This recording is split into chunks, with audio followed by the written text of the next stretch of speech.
Hello everyone, current affairs with prelim booster series में आपका स्वागत है। आज है 16 मई 2021। तो आज देख लेते हैं हम कि पीआईबी द हिंदू में कौन सी घटनाएं काफ़ी इंपॉर्टेंट रही हैं जो कि हमारे प्रीलिम्स 2021 और 2022 की दृष्टि से काफ़ी इंपॉर्टेंट हैं। तो चलिए शुरू करते हैं।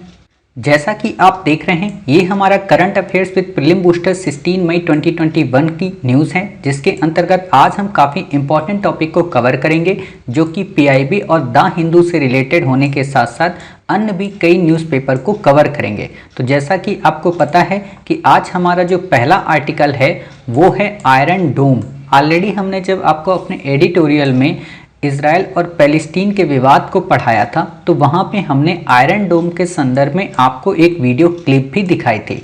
बट आज हम आपको बताएंगे प्रीलिम की दृष्टि से आपसे इसमें क्वेश्चन कैसे बन सकते हैं, न केवल आयरन डोम डिफेंस सिस्टम को लेकर बल्कि अन्य जो डिफेंस सिस्टम इंडिया में यूएसए के या रशिया के या फ्रांस के या इटली के, उन सब के डिफेंस सिस्टम को हम अपने इसी आर्टिकल में कवर कर लेंगे ताकि आपको फिर कहीं अन्य से किसी भी डिफेंस सिस्टम को पढ़ने की आवश्यकता न पड़े। ठीक है, तो जैसा कि आप जानते हैं आयरन डोम डिफेंस सिस्टम किसका है? ये इजराइल का एक एयर डिफेंस सिस्टम है। ठीक है, इससे ज़्यादा आपसे इस पे क्वेश्चन नहीं पूछेगा, इसकी रेंज क्या है, मैन पोर्टेबल है या नहीं है, ऐसा क्वेश्चन आपसे नहीं पूछता है। ठीक है, तो इतना ही हमको पता होना चाहिए। आपसे सिंपल सा अगर क्वेश्चन पूछेगा, वैसे तो पूछेगा ही नहीं, इस वर्ष तो नहीं पूछेगा, क्योंकि यूपीएससी की खास बात है जो सबसे ज़्यादा चर्चा में हो जाता है, मतलब चर्चा का एक लेवल होता है, उससे अगर वो पीक पे चला गया तो यूपीएससी उस पर नहीं पूछेगा।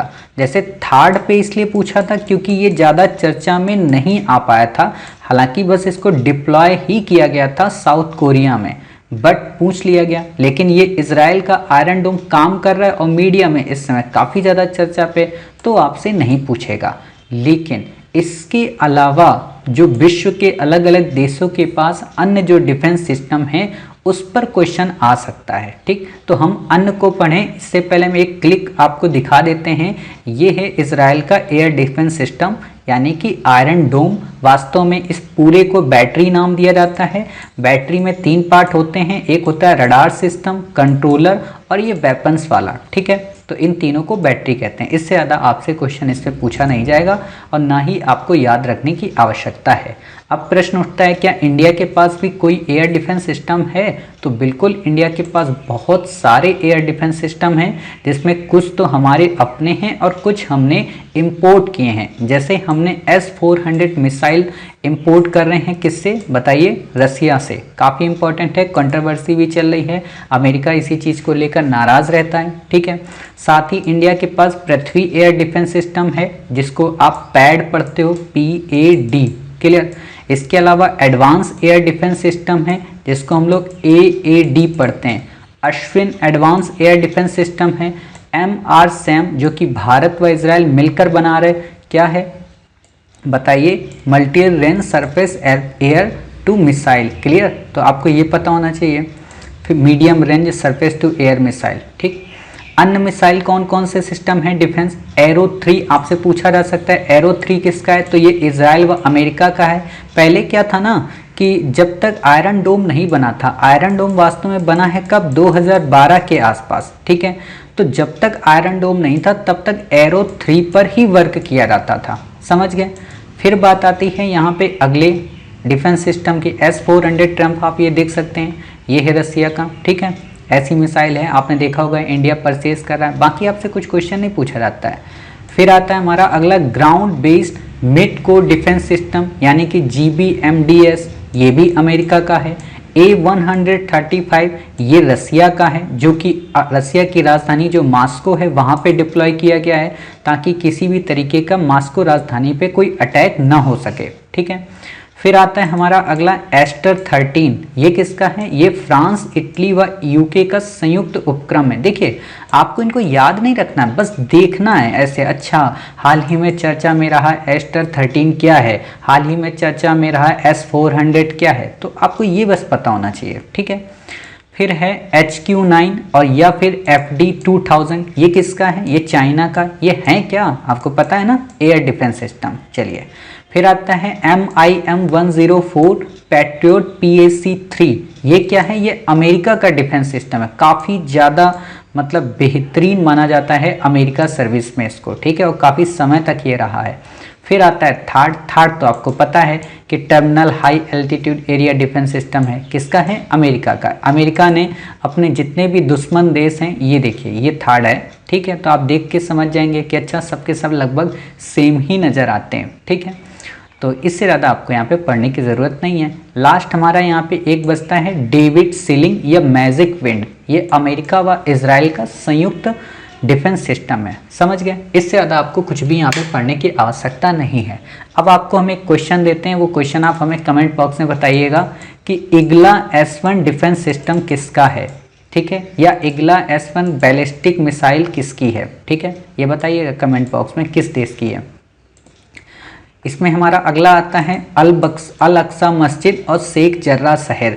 ऑलरेडी आपको अल अक्सा मस्जिद की कहानी और शेख जर्रा शहर की कहानी हमने बता दी थी, बट यूपीएससी हो सकता है चर्चा में आपसे पूछ ले कि हाल ही में चर्चा में रहा शेख जर्रा शहर कहाँ पे है, ठीक है, तो आपको पता होना चाहिए ये कहाँ पे है, पूर्वी यरूशलेम में। क्लियर, क्योंकि आपको पता होना चाहिए यूपीएससी सिटीज़ पे कई बार क्वेश्चन पूछती रहती है, खासतौर पर मध्य एशिया के शहरों पे तो ज़्यादा उसका ध्यान रहता है, ठीक है, जैसे मजार शरीफ पे यूपीएससी ने क्वेश्चन पूछा है, त्रिपोली पे आपसे क्वेश्चन पूछा है, बेरूत पे क्वेश्चन पूछा है, ठीक है, तो आपको ये चीज़ें पता होना चाहिए कि ये कहाँ पे हैं। शेख जर्रा कहाँ पे? पूर्वी यरूशलेम में।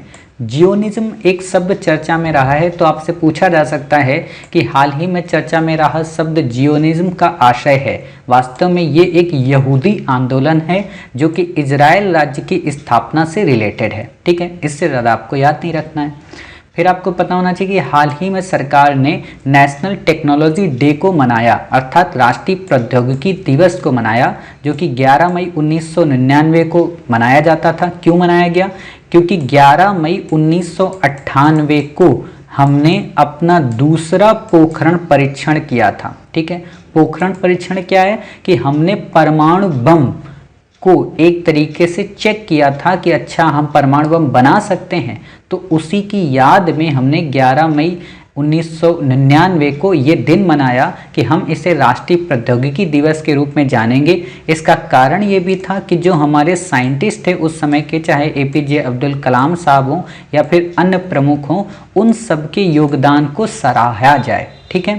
तो ये 3 बम थे 11 मई को, आपको अच्छे से पता है, बाकी आपको याद रखने की ज़रूरत नहीं है। ज़्यादा आपको अगर मन करता है तो आप एक बार पोखरण मूवी ज़रूर देख लें, काफ़ी अच्छी मूवी है। जब खाली हो, अब तो आपके पास 5 महीने का टाइम है, तो अब हम जो मूवियाँ आपको बताते जाएं देखते जाइएगा, मज़ा आएगा खाली समय पे, क्योंकि रात दिन पढ़ाई करने से ही सब कुछ नहीं होता है, कुछ चीज़ें होती जो मूवी से हमें सीखने को मिलती हैं, ठीक है।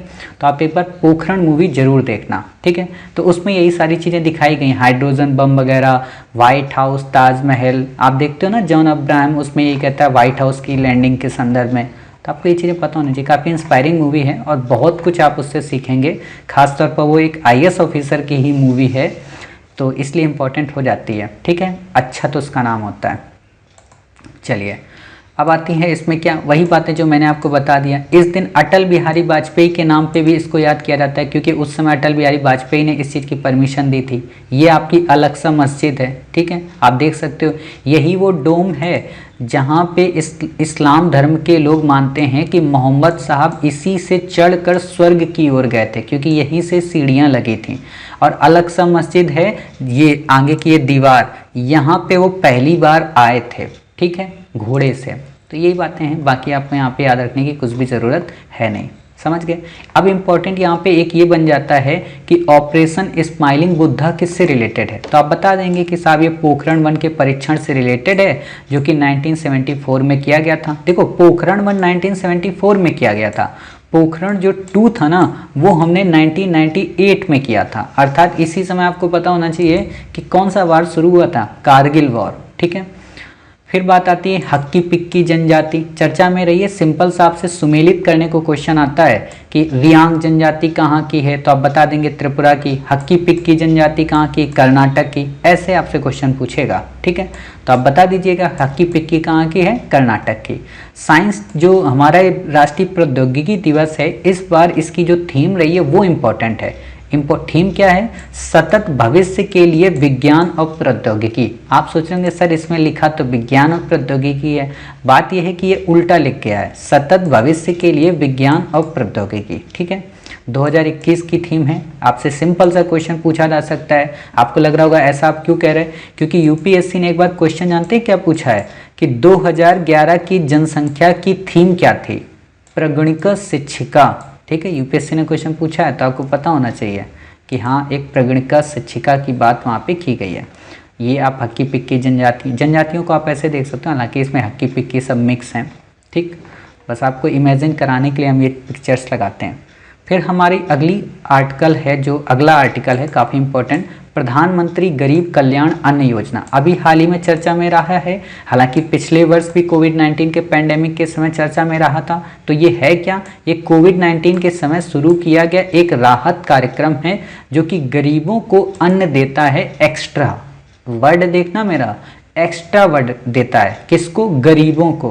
क्वेश्चन आपको यहाँ पे सिंपल सा फंसाने के लिए क्या कह देगा कि भारत के सभी नागरिकों को, ठीक है, 5 किलो अनाज देने की बात करता है, बिल्कुल भी नहीं। जो लोग इसके पात्र हैं, खासतौर पर जो पीडीएस सिस्टम को फॉलो करते हैं, यानी कि जो राशन कार्ड के अंतर्गत ऑलरेडी 5 किलो अनाज जिनको मिल रहा है, उनको और 5 केजी अतिरिक्त दिया जाएगा, यानी कि अब उनको 10 केजी अनाज दिया जाएगा। इतनी बातें आपको याद रखनी है। इसकी मिनिस्ट्री नोडल कौन सी है, वित्त मिनिस्ट्री, यानी कि फाइनेंस मिनिस्ट्री। आपसे सिंपल सा क्वेश्चन ये भी पूछा जा सकता है कि क्या इसकी मिनिस्ट्री एग्रीकल्चर है नोडल, तो बिल्कुल भी नहीं, ठीक है। अब यहाँ पे एक थोड़ा सा आलोचनात्मक मैं यहाँ बता देना चाहता हूँ कि पहले जो अनाज की बात हुई थी कोविड-19 के टाइम पीरियड पे, यानी कि पिछले साल 22 मार्च को, तो उस समय प्रधानमंत्री गरीब कल्याण अन्न योजना में 1 केजी दाल भी शामिल थी, बट इसमें 1 केजी दाल शामिल नहीं है, ठीक है।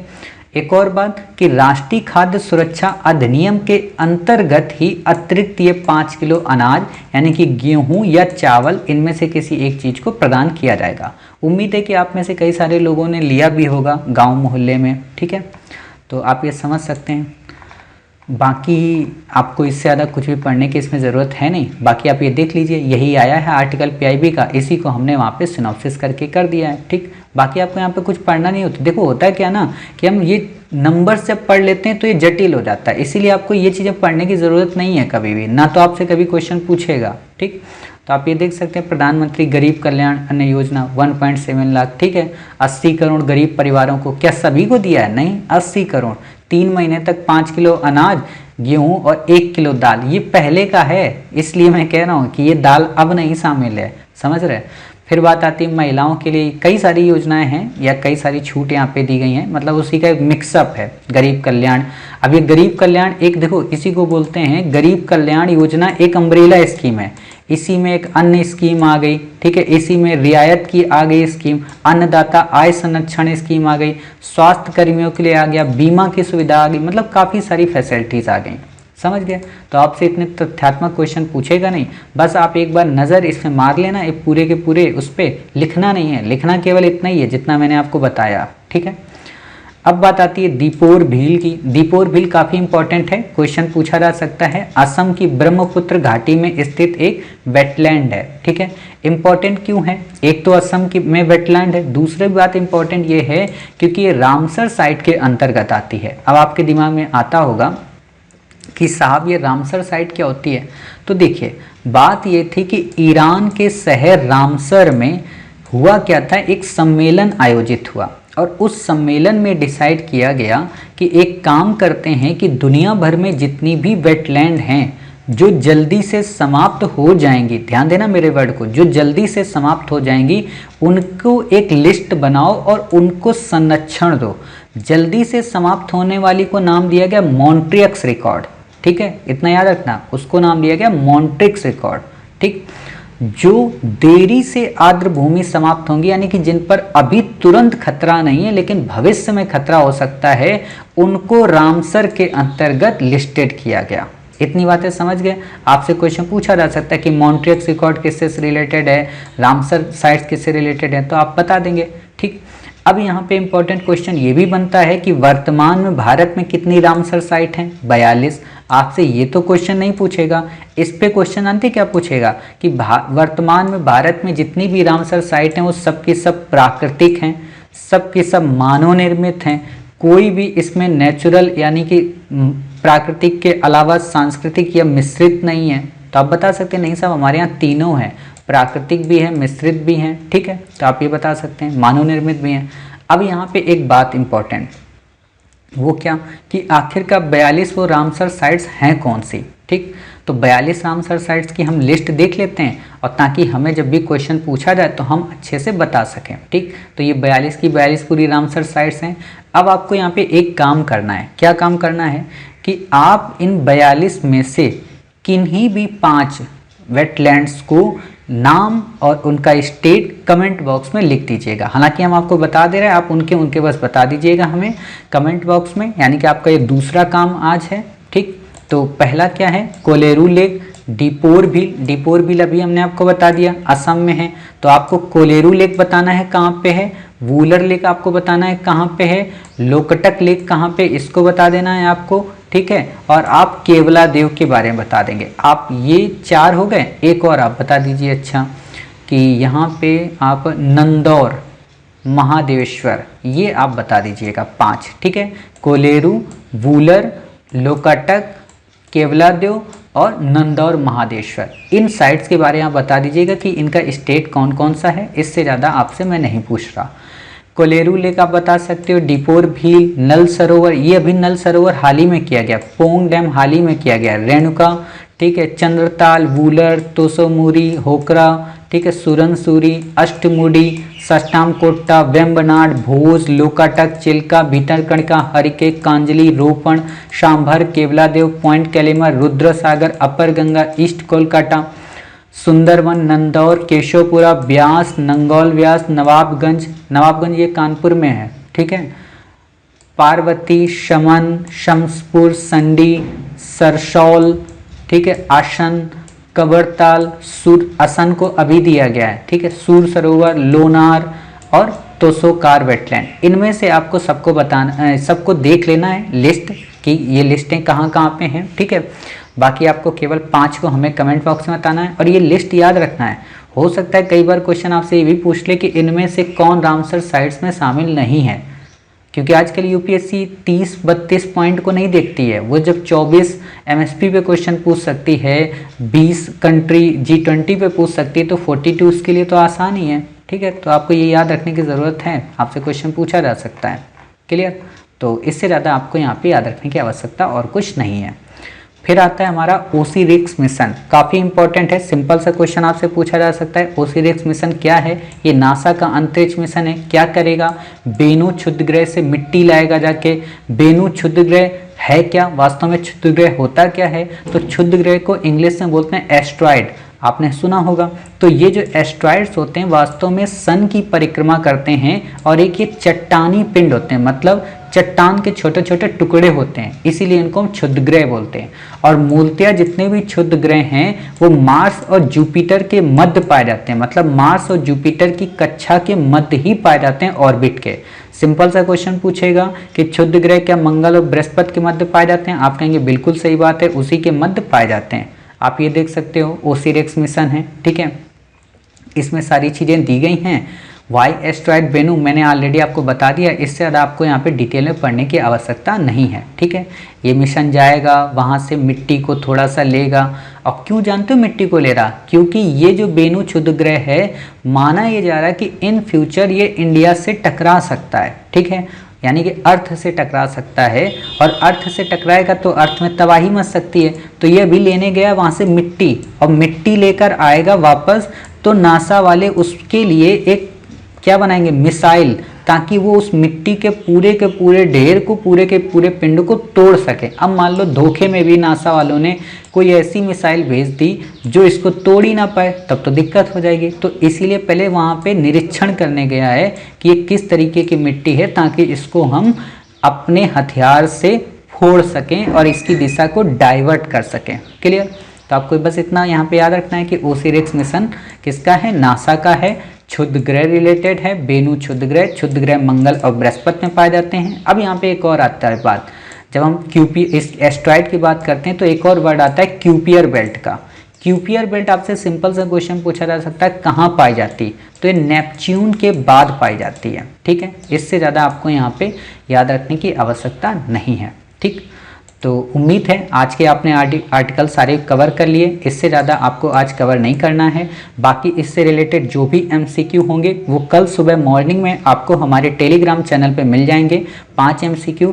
तो जो लोग हमारे टेलीग्राम चैनल से न जुड़े हों वो नीचे दिए गए डिस्क्रिप्शन बॉक्स में टेलीग्राम लिंक की मदद से टेलीग्राम चैनल से जुड़कर अपने इस पूरे के पूरे क्वेश्चंस को कवर कर सकते हैं। तो मिलते हैं अपने कल नए कुछ आर्टिकल के साथ, तब तक अपना ख्याल रखिए और स्वस्थ रहिए।